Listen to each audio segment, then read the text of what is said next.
Nice Hello. to meet you. Nice to meet you. What is the main role of your organization here in Madeira? Well, SDM, which stands for Madeira Development Company, is a company which has been incorporated with the purpose of developing and managing the International Business Center of Madeira. We currently are a 100% public company, and amongst our responsibilities, promotion of the International Business Center of Madeira, to attract companies into Madeira, and also to manage the IBC in order to develop it and to increase the impact that the IBC has in the local economy. The International Business Center of Madeira is a program of regional development. It was created in the late 80s. It has the pre-agreement of the European Commission. It is a set of laws, of incentives, which are aimed at attracting companies into Madeira in order to develop the local economy, to bring additional tax revenue, but especially to contribute to the diversification of the economy and to create qualified employment in Madeira. It is an attempt to avoid Madeira being too dependent on one single product, which is tourism. It's a complement to tourism. And by your forecast, what's going to happen in Madeira in the nearest 5-10 years in terms of infrastructure projects, different businesses come in? Yes, well, there has been a huge investment in terms of infrastructure in Madeira, which has been funded by the Portuguese, the Madeiran authorities, but also by the EU. And this means that we have a recent extended airport, we have a new commercial port, we have a very efficient network of roads in Madeira, and especially there has been a huge investment in terms of telecommunications infrastructure. In fact, Madeira is a hub for international fiber optic cables, and which means that we are now prepared to receive international companies in the telecommunications sector, in the software development areas, and so on. I expect these investments to continue. I see that the moment now is to recuperate from the effects of the pandemics. This means that the tourism sector has been hit very hard by the pandemic. And the IBC of Madeira has been helping in counteracting that impact. The companies within the IBC of Madeira have been very interesting complement to tourism, a way of compensating for the economic downturn that Madeira has suffered, because Madeira is essentially a touristic region. So what I expect is that the IBC continues its role, its objective of complementing tourism as one of the pillars of the economic sectors in Madeira. I found out that Madeira promote themselves as a digital nomad destination.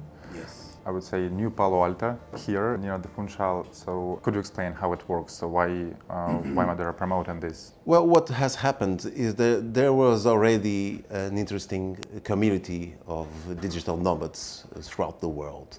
And what the pandemic has introduced is this view that it's not necessary perhaps to work to a fixed working place every day.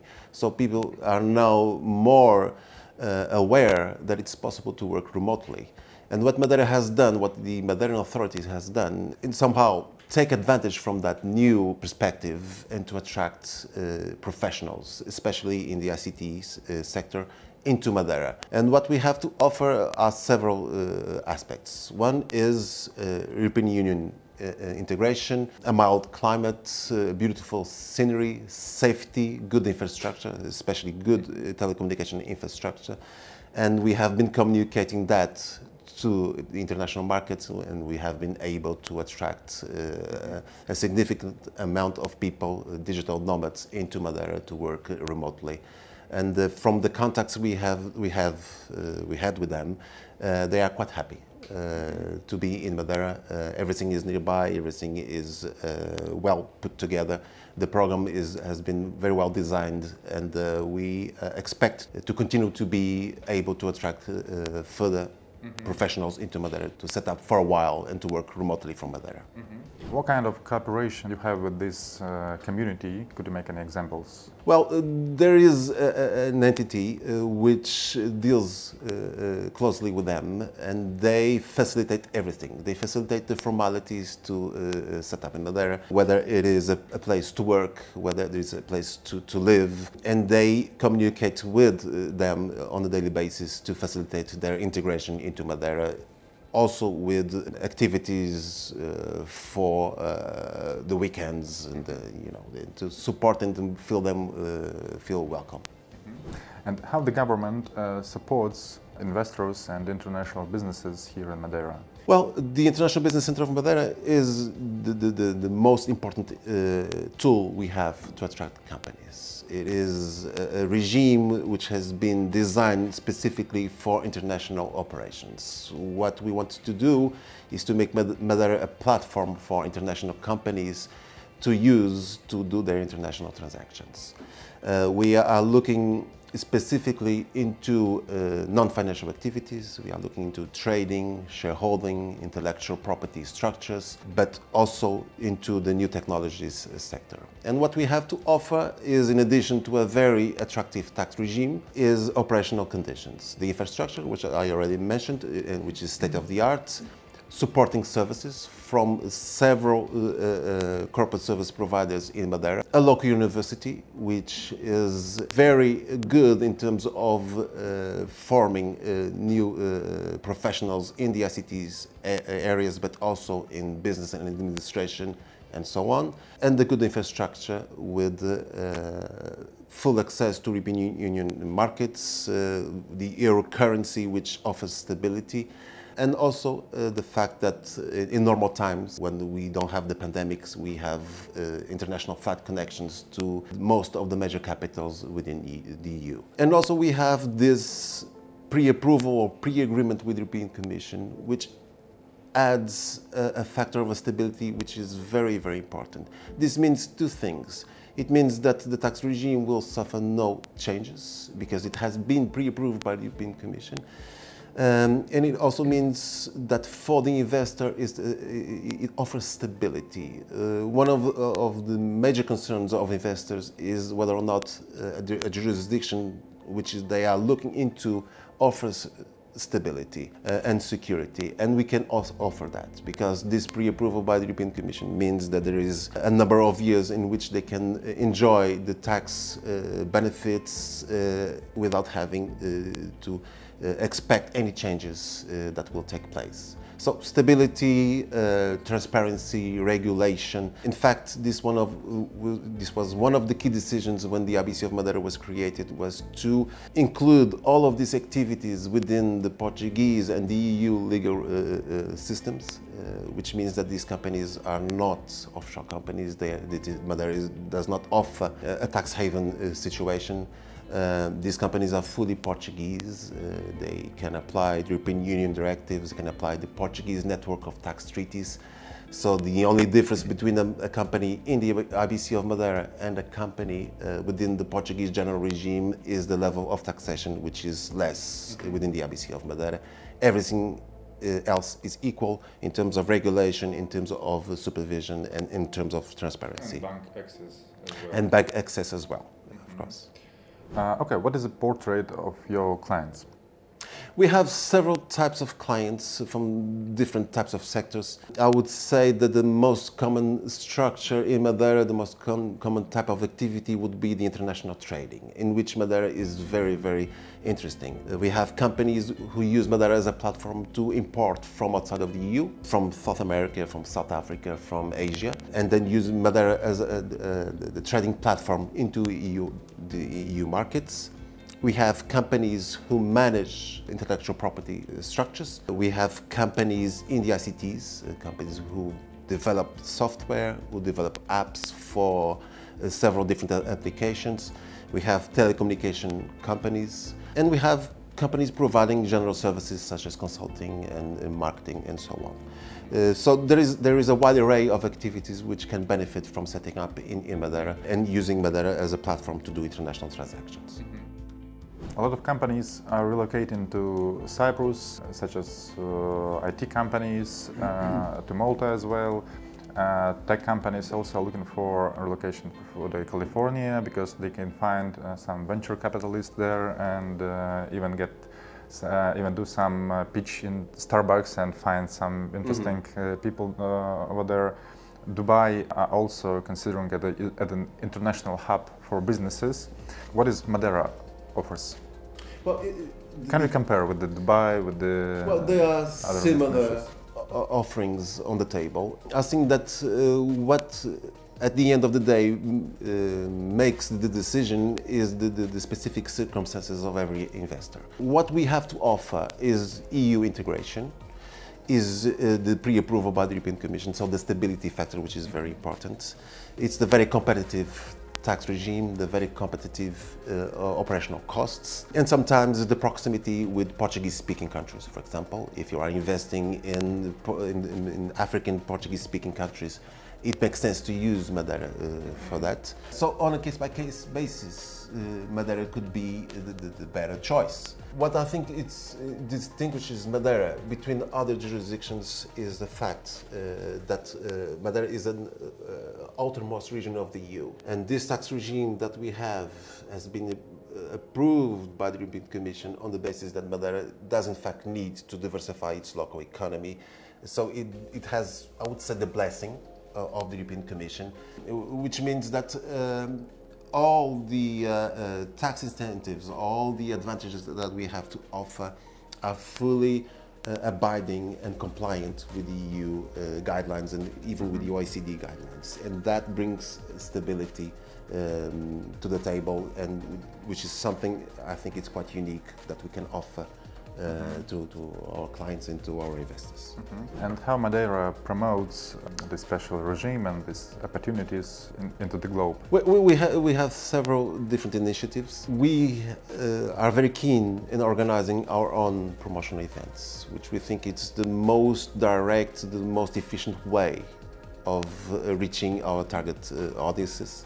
And by that I mean we organize our own events, which can be a roadshow, for example, which can be organizing a seminar or a conference, or even participating in international seminars or conferences about relocation of companies. We have our own digital ways of promoting Madeira, either through our newsletter or either through our presence in LinkedIn, for example. And we also organize events in Madeira, and we bring our clients or investors into Madeira, which has the added advantage of allowing potential clients to get to know the local reality, which I think is very important, because when they arrive to Madeira, they see that the infrastructure is in place, that Madeira is a very pleasant place to live, and that there are full supporting services in Madeira, and it opens up the idea that Madeira could be a possibility as well. And what is your target audiences? Which countries is your target?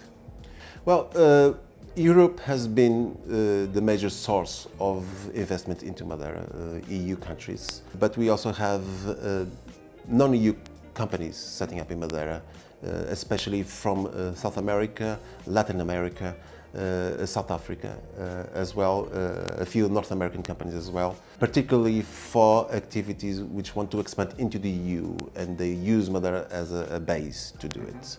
But we also have companies mostly from the EU countries, for a question of proximity, a question of continuing to be inside the EU, but with a few added advantages in terms of taxation, in terms of operational costs. And what about CIS countries, such as Russia, Kazakhstan, Ukraine? We have quite a few Russian clients, and from Ukraine as well. And again, the idea here is that they want to get into the EU to access EU markets, and Russia has been traditionally a very important market for us, and we go very often into Russia to promote Madeira. So someday we will invite you on some conferences there. Okay, and could you make an example? What kind of businesses from Russia or Ukraine especially came here? Well, from Ukraine we have several situations of trading companies who want to access the European Union markets, and they have been using Madeira to do that. Russia is a bit more wide. We have Russian companies which invest in energy. We have Russian companies who use Madeira to make investments into Portuguese-speaking countries in Africa, and but they also act in real estate, in the tourism sector, and the trading as well. How many companies were established here in Madeira? At the moment we have around 2,300 entities, and this includes services companies, industrial companies, and also shipping activities. We also have a shipping register in Madeira, which has been very successful in recent years in attracting vessels from around the world, but mostly from Europe, and which has been growing at a very steady pace. So in total, 2,300 entities approximately, which is a very interesting number, I would say, considering the size of Madeira and considering that we are more recent jurisdiction compared to others. We have been doing this for less time, so I think it's a very interesting number. And what is your expectations in terms of increasing the number of the companies? Well, even last year, even though there was the pandemic, we still managed to grow. So what I expect is that with the stability that we have to offer, the conditions in terms of operational aspects and in terms of taxation, I expect to continue to grow at a steady pace. I think that within the next years, we will continue the growth that we've been having in the last years. Expect to get to a very interesting number by 5-10 years with a continuous growth. Mm-hmm. But on average, what is your expectations? It's very hard to say, but I think that we can expect around 100-150 companies a year between now and the next 5 years. Of course, it also depends whether or not the international economy will grow and how it will recuperate from the effects of the pandemics. But I think this would be a reasonable number to expect. And what is refusal rate of getting this special corporate tax regime? It's not very significant because before companies apply to set up in the International Business Center of Madeira, we make an evaluation of whether or not the activity is permitted or it's even welcome. So it's like a due diligence process? There's a due diligence process. So when they come to submit the requests, they already know whether or not they will be accepted, because we do this job firsthand, which is to make sure that the activity is allowed within the IBC of Madeira or is welcomed, or if there is any difficulty in licensing the activity.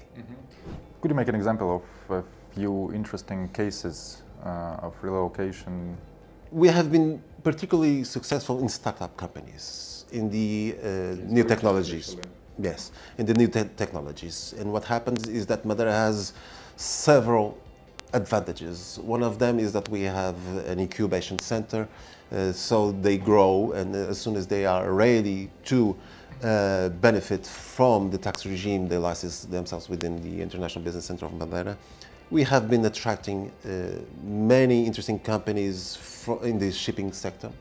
Ship registration has been very successful. We have been attracting vessels from Germany, from Holland, from Switzerland, from France, from Spain, and so on. We have companies also who have migrated their distribution centers into Madeira from several countries in the world, because it makes sense, it's more efficient to do it through a Madeira company. So there are quite a few different examples. Could you name a few companies, some interesting cases which came? For example, in shipping we have huge companies such as Holdendorf or Maersk, for example, which are our clients for many years. From Denmark? From Denmark, yes. So we have, especially in the shipping sector, some very interesting names. But the fact that we have been concentrating in startup companies, it means that for the time being, the names are still not very well known. This has been our aim, is to bring new business into Madeira, because it also offers the possibility of the companies to grow with us, and to, in that way, growing here in Madeira means that they will be more likely to recruit locally and to have a further impact in terms of economy in Madeira. Here in Madeira, there is a digital nomad village, I would say. Yes. And why this particular location? I think for several reasons. One of them is that Ponta do Sol is a particularly warm place of Madeira. It's a very nice weather there. It's a microclimate. It's a very beautiful place. It's very quiet. And it has very good access to to the capital city of Funchal in terms of road network. It all combined to be a nice place. And I think that the people who were implementing the projects, when they got there, they saw the place, they fell in love with the place, and they said to themselves, this is where it all should start. But like I said, the community is growing, and now they are also populating other areas of Madeira. The best place to live here is Funchal because of infrastructure, international schools, so everything over there. Real estate cost here is very high comparing with another locations. So are there any locations which government want to support, want to develop here? Yes, in addition to Funchal, the nearby cities are also growing in the last years, and increasingly a number of people are moving out or going to those places to live. One of them is Caniço in the east part, the other one is Câmara de Óbidos on the west part, and they have the advantage of being very close by. We are talking about 15 minutes drive into Funchal, and therefore they are still close to Funchal, to the infrastructure of Funchal, to the services in Funchal, but the housing costs are less there. So those are areas which are growing and which are an alternative to Funchal. What nations cover the majority of expats here? Expats in Madeira are mostly German, British and French. There's a smaller community of Italians as well, but these three are on the top, yes. Okay, thank you so much. Thank you so much. It was a pleasure.